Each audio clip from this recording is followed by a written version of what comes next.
A lot of people have been really afraid, saying a lot of things, and I think everybody just needs to settle down, number one.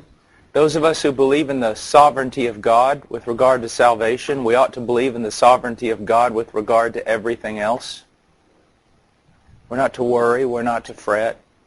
We have in Psalms 2 a great consolation, and that is that God has set His King on His holy hill, and His administration does not change, does not come up for vote. There will never be a changing of the guard.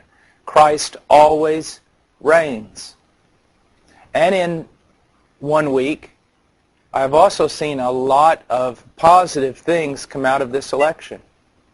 What are they? Number one, the church seems to be weaning itself away from trusting in political parties and putting its faith and hope where it ought to be, and that is God, crying out to Him, realizing more and more that we're marginalized in this world and that we have nothing here except Christ and His presence as a down payment for the world to come. Another thing I think is very important, that all the so-called political battles that we have gained with regard to morality, abortion, marriage rights, can all be taken away with the stroke of a man's pen. So the many, many years of political battles for morality can all be taken away in a day. Now, what does that teach us?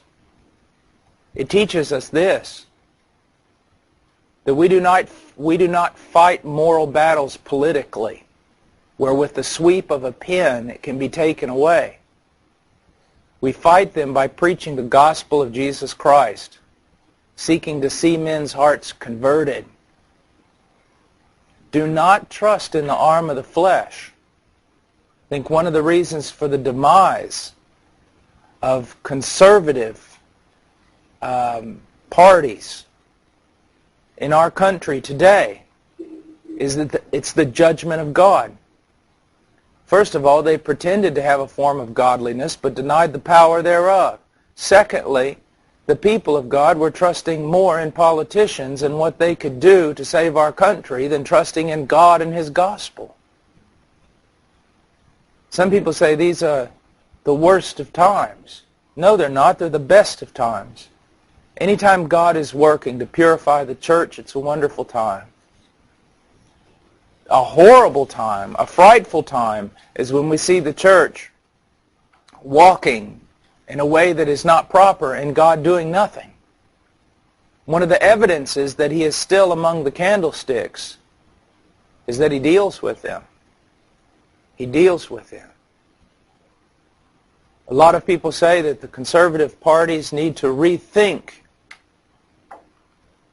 what they believe and need to rethink their strategy. I would say more that the Church of Jesus Christ in America needs to rethink what she believes and rethink her strategy. That she ought to believe what Scripture says, she ought to stand upon the sufficiency of Scripture, and she ought to order herself conform to the mandates of Scripture. One of the things that I think you're going to see is that all this silly church growth stuff and seeking to be relevant by looking like the world is not going to do anything. We are the salt of the earth.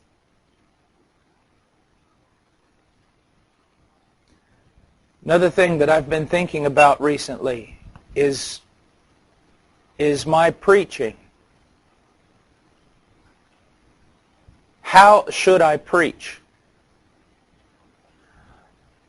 After speaking a bit with Ken Ham a few weeks ago, and with Ray Comfort and others, and just sitting there and thinking myself about my preaching, about all our preaching, I've realized something. We do not live in the same world we lived in 40 years ago. We have been robbed of all the foundations necessary in preaching the gospel. One of those great foundations has been creation. We have been robbed of it. So when I go out on a campus and start preaching, I need to be as innocent as a dove, but as clever as a serpent. I need to realize who the people are to whom I'm speaking. They don't believe in anything anymore. So I can't start where I used to start. I have to go much farther down the ladder to deal with things like creation, deal with things, what do Christians believe? You see, here's what's going to continue to happen more and more. They are not going to put before the world what Christians believe and then refute us. What they're going to do is put some twisted version of Christianity before the world, or present us as something absolutely contrary to what we really are, and then get the world to hate us. We need, in a sense, to be men who are also apologists. Now, when we think about apologists, I'm not speaking about those who would seek to prove the existence of God, but those who can explain what the Christian faith truly is, what it really is, what we mean when we speak. For me just to go out on the campus and rail against sin could play into the devil's hands. All they see is a madman railing. But to speak about sin in a way that drives the point home right to their own conscience is another matter. To look them face to face and to begin to peel them like an onion. Not just speaking in glowing generalities. You're a bunch of sinners and the world's full of sinners and you guys are doing this and that. But appeal to what they know. Their conscience bears witness to the law that's been written upon their heart. They know they have violated God's commands. To be able to give an answer. You want to go out and do street preaching and all sorts of things, but can you give an answer when someone confronts you? Why you believe what you believe. So these are great and wonderful times to be a Christian. We know that in spite of all the hoopla and all the cry for change, we know that it is simply going to lead to more emptiness, more failure. We know that. The problem is that Christianity in America is so messed up, so weak, that most of what's called Christianity can't provide the answer.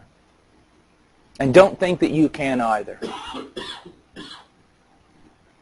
Just because you've listened to Dr. Piper or studied the Bible for a year. There is a great necessity for you to study and show yourself approved and to be able to truly, with the wisdom God gives you through Scripture, confront this age.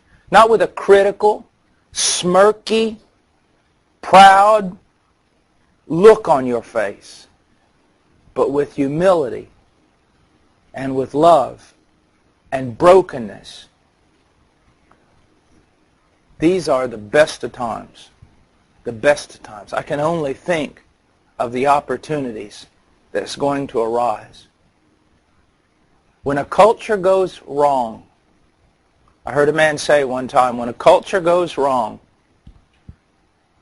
there are three groups, three professions, he says, that clean up the mess.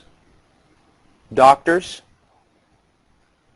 lawyers, and preachers. Doctors can heal physical maladies. Lawyers can get men out of legal problems. But only preachers can bring about the salvation of a soul through the preaching of the gospel of Jesus Christ. So that's what we are to be. We are to be a polished blade. A polished blade. We no longer have the privilege or luxury of just assuming.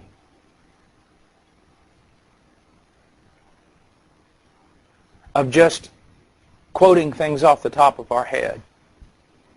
We live in a world that's going to call us to defend what we're saying. And we've got to be able to defend it. Now again, I'm not necessarily talking about apologetics to prove the existence of God. I'm speaking about being able to defend and tell